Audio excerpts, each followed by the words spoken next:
નમસ્કાર, તમારા બધાનો આપણી યુટ્યુબ ચેનલ ધાર્મિક વર્લ્ડમાં હાર્દિક સ્વાગત છે.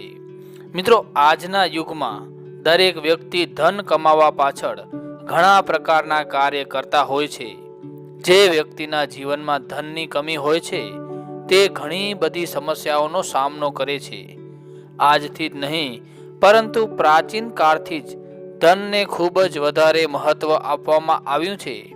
કારણ કે ધન દ્વારા જ આપણે જીવનના ઘણા સુખ અને વૈભવની પ્રાપ્તિ કરી શકીએ છીએ. શાસ્ત્રો અનુસાર ધનની દેવી મહાલક્ષ્મીજીની કૃપા દરેક વ્યક્તિ અવશ્ય ઈચ્છતા હોય છે. દરેક વ્યક્તિ પોતાના જીવનમાં પૈસા કમાવા માંગે છે.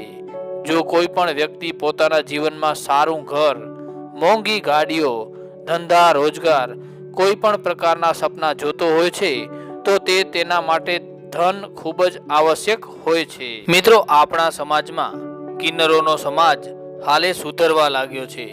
મિત્રો, તમને જણાવીએ કે આજે કિન્નરોને દેવતાનું રૂપ માનવામાં આવે છે. તેને માતાજીનું રૂપ માનવામાં આવે છે.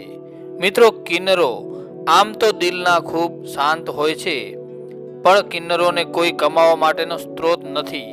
કારણ કે લોકો તેને રોજગારી આપતા નથી, તેથી લોકો પાસે તેઓ પૈસા ઉઘરાવે છે.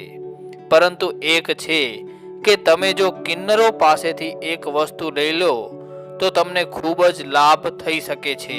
મિત્રો, તમને જણાવીએ કે જેમ લોકો કહે છે કે કિન્નરની બદદુઆ ન લેવી જોઈએ, તેની બહુ જ ખરાબ અસર પડે છે. હંમેશા તેમની દુઆ લેવી જોઈએ. ક્યારે પણ ખુશીના સમયે, લગ્ન હોય અથવા કોઈ બાળકનો જન્મ થયો હોય તો કિન્નર આવે છે અને દુઆ આપીને જાય છે. મિત્રો, આ દુઆ ખૂબ જ શક્તિશાળી હોય છે અને માનવામાં આવે છે કે તેમની દુઆ જલ્દી ફળે છે. આપણા સમાજમાં કિન્નરોને લઈને એક અલગ જ ભ્રાંતિ છે.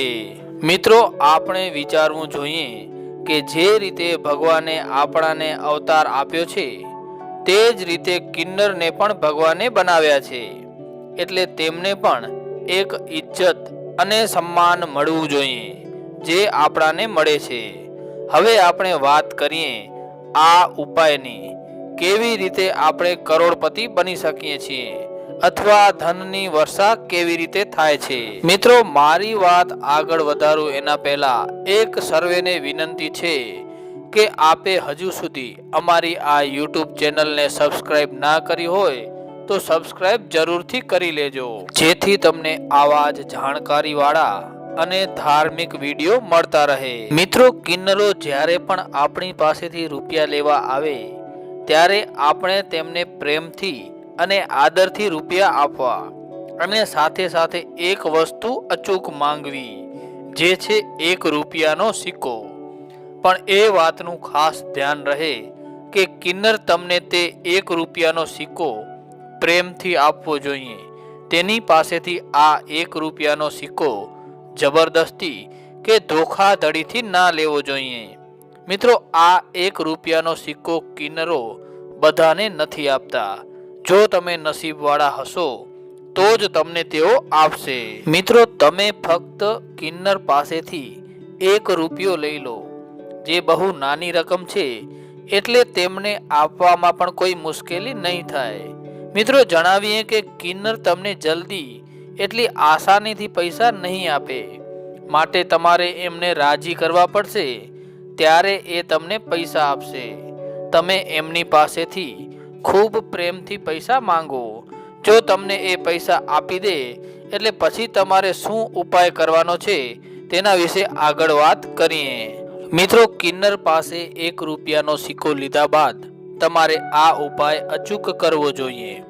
ઘણા લોકો સિક્કો લઈને એમ જ રાખી દેતા હોય છે, જેથી તેમને ફળ નથી મળતો.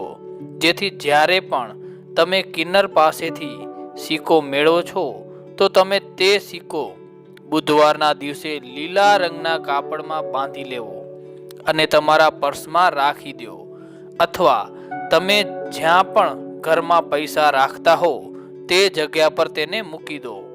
પણ યાદ રહે કે આ સિક્કો લીલા રંગના કાપડમાં જ બાંધવાનો છે. કહેવામાં આવે છે કે આ પૈસા ઘરમાં ખૂબ જ બરકત લાવે છે અને તે સાથે તમને એ વાતનો ખાસ ખ્યાલ રાખવો જોઈએ કે આ વાત તમે કોઈને પણ ન જણાવશો, કારણ કે ઘણી વખત એવું બને છે કે કોઈ સારું કામ કરી રહ્યા હોય અને તમે એનો ઢંઢેરો પીટી દેતા હોય ત્યારે તેનું નકારાત્મક અસર પડતી હોય છે. માટે વાત ગુપ્ત રહે તે વધારે યોગ્ય છે. મિત્રો, આમાં પણ આ વાત લાગુ પડે છે. એટલે તમે આ કામ કરતા હોય ત્યારે એવી કોશિશ રહેવી જોઈએ કે આ કામ ચૂપચાપ થાય અને ખૂબ જ નજીકના જેમ કે માતા પિતા, પતિ પત્ની વગેરે સાથે જ આ ઉપાયને શેર કરવો જોઈએ. બીજા કોઈને પણ આ વાત જણાવી નહીં. મિત્રો, આ ઉપાય કરવાથી તમને માત્ર થોડા જ દિવસોમાં તમારા ઘરમાં બહુ મોટો અંતર જોવા મળશે અને પૈસાની વરસાદ થવા લાગશે. તમે આ ઉપાય કરો અને તમને આ ઉપાયથી કેવો ફાયદો થયો છે તે અમને કોમેન્ટમાં જરૂરથી જણાવશો. મિત્રો, આ વિડીયો આપને ગમ્યો હોય તો વિડીયોને લાઈક જરૂરથી કરજો અને વધુને વધુ આપના મિત્રો સાથે શેર કરજો. અને મિત્રો, અમારી આ યુટ્યુબ ચેનલ ધાર્મિક વર્લ્ડ ઉપર આવા જ માહિતી ભર્યા તેમજ ધાર્મિક વિડીયો અપલોડ કરવામાં આવે છે. જો આવા જ વિડીયો આપને પસંદ હોય અને હજુ સુધી આપે અમારી આ યુટ્યુબ ચેનલને સબસ્ક્રાઈબ ન કરી હોય તો જલ્દીથી સબસ્ક્રાઈબ કરી નાખજો, જેથી તમને પણ આવા જ માહિતી ભર્યા અને ધાર્મિક વિડીયો અમે અપલોડ કરીએ તો તેના નોટિફિકેશન મળતા રહે, જેથી સૌથી પહેલાં તમને આ વિડીયોની જાણકારી મળતી રહે.